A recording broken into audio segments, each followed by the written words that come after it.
बहुत सुंदर लगे आसला बेले तुम देख गच गच सहित फूल ये गच सहित फूल सब बेले बहुत भल ये गच सहित फूल सब बेले भल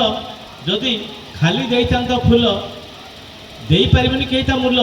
किंतु एठी गला परे से चाहिता हई कल बल हई कल सुंदर सुंदर लगुच परिवेश सुंदर लगुच परिवेश पिला माने तबे टिके टिके हस भय करिवा नहीं आज ना कि पाठ आम पाखे अच्छा जगन्नाथ आम पाखे अच्छा पाखे प्रभु जगन्नाथ तबे टिके टिके हस तबे टिके टिके हस समय बहुत बलवान समय कले नष्ट आमे पाइबा कष्ट जमी सार मैडम पढ़ुले बी ग्रुप रे 8 जन जाओ ई ग्रुप रे कौन 16 जन जहाँ भी हो ए ग्रुप जड़े जहाँ कहती तेणु से किसी जन कर समय नष्ट से कष्ट डीई पाई तेणु मु पिला कहली पिलाने समय को कर नष्ट ये कर समय नष्ट सी पाइबा कष्ट या विधि निर्दिष्ट कि मु कहि मो पिला माने मो एडियो पाई देछि एडियो जिबे हम विनोद सिंह को पाई मो पिला माने समस्त शांत शिष्ट केही करिवे कि समय नष्ट आ पाइबे कि कष्ट पाइबे कि कष्ट सतो निश्चित भाव पिला माने जदि समय को भल पाइबा तार समय आमको भल पाइबे समय कहब तू मत नष्ट कर तोते नष्ट करी समय कहब तू मत नष्ट करू मुझे नष्ट करी तेणु जो पिला समय को भल पाई से जीवन आस्ते आस्ते निश्चित भाव ऊपर को जाते स्वप्न देखी स्वप्न साकार हो तेणु मोर कहबार अच्छी सब पिला आम कहीं A1 पाइबा नहीं आमे कहीं श्रेय हवा नहीं आमे कहीं भल रिजल्ट पाइबा नहीं आमे कहीं भल पाठ पढ़ा नहीं यहाँ हूँ लिंक फेलियर जहाँ भी हो तेणु पिला मुझे तुमको गोटे कथा कहबी जो पिला निजक प्रश्न कर उत्तर खोजी जे मु मेंटाली रिटायर्ड कहीं पिला नुहति तेणु आम पाठ पढ़ार अधिकार अच्छी भल रिजल्ट कर अधिकार अच्छी समको भल पाइबार अधिकार अच्छी आमको समस्त भल पाइपर कहीं भगवान आमको बहुत सुंदर आखि देती कान देती हाथ देती चलने गोड़ देती बुझा शक्ति देती सब किसी देखला बेले आमे ताको बुझी पारना आमे समय को अपचय करूँ आमे निज निज प्रश्न उत्तर बुझे प्रत्येक बापा माँ कहती पिला नारे से नामित हूँ सब बापा माँ स्वप्न थाए कई बापा माँ के भी कहती नहीं जे मो पिला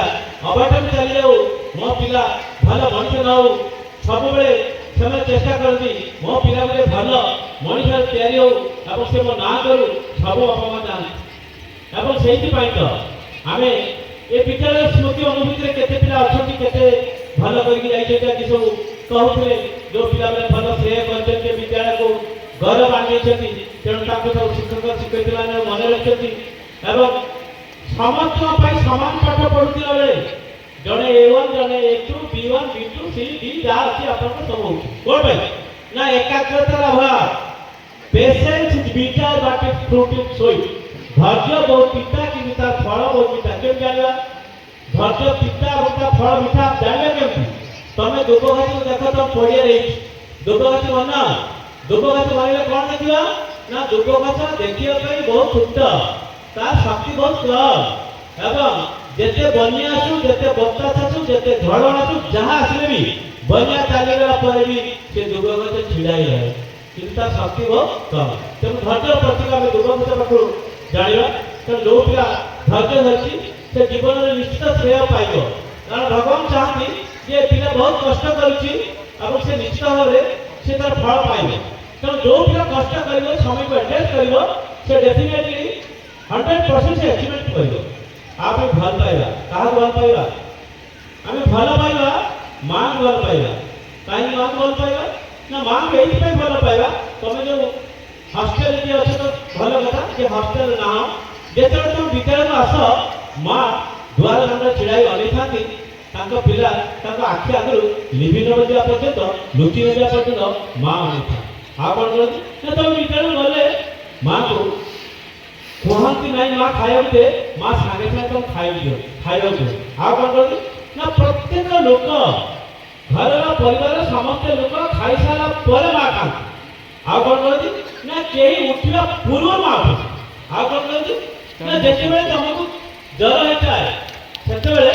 ମା କ'ଣ କରନ୍ତି ନା ରାତିରେ ଅନିଦ୍ରା ହୋଇ ଯେତେ ଥର ଉଦାପତି ଏପଟ ସେପଟ କରନ୍ତି ତାର ହିସାବ ଆମ ପାଖରେ ନଥାଏ। ଯଦି ମୋ ମା ମୋତେ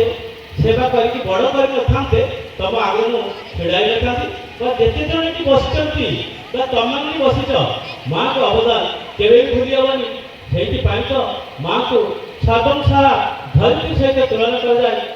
ଯଦି ଖାଇବାକୁ ନଥିବ ସେ କହିବ ମୁଁ ଖାଇଛି। ଆଉ କେବେ ବି ଯଦି ତାଙ୍କ ପୁଅ ପାଖରୁ ବା ତାଙ୍କ ଝିଅ ପାଖରୁ ଗୋଟେ ଖରାପ ବ୍ୟବହାର ପାଇଥିବେ ତାଙ୍କ ଆତ୍ମାକୁ ଆଘାତ ହେଇଯିବ ସେ କେବେ ବି କାହା ପାଖରେ କହିବେନି। ମା କେବେ ବି କାହା ପାଖରେ କହେନି ମୋ ପୁଅ ମୋତେ ଠେଲିଦେଲା, ମୋ ପୁଅ ଆଜି ଖରାପ ବ୍ୟବହାର କଲା, ସେ ମା କେବେ ବି କହନ୍ତିନି। ଆଉ ବାପା କ'ଣ କରନ୍ତି ନା ଯେତେ ଦୁଃଖ କଷ୍ଟରେ ଥିଲେ ମଧ୍ୟ ତାଙ୍କ ପିଲାକୁ ଖୁସି ରଖିବା ପାଇଁ ସବୁବେଳେ ତା ମୁହଁରେ ହସ ଫୁଟିବା ପାଇଁ ସେ ଯତ୍ନ ସେ ଚେଷ୍ଟା କରିଥାନ୍ତି। ପଇସା ପାଖରେ ଥାଉ ବା ନଥାଉ କୋଉଠି କ'ଣ ଧାର ଉଧାର ଆଣିବି ସେ ପିଲାକୁ ହସ ଫୁଟାଇବା ପାଇଁ ଚେଷ୍ଟା କରନ୍ତି। କିନ୍ତୁ ଆଜିକାଲି କ'ଣ ହେଉଛି ଆଜିକାଲି କଷ୍ଟ ଲାଗୁଛି। କ'ଣ କଷ୍ଟ ଲାଗୁଛି ନା ବାପା ମା ବି ଆଜିକାଲି କୁଣିଆ ହେଇଗଲେଣି। କେମିତି କୁଣିଆ ହେଲେଣି ନା ବାପା ଥରେ ଯାଇ ପହଞ୍ଚନ୍ତି ତାଙ୍କ ପୁଅଙ୍କ ପାଖରେ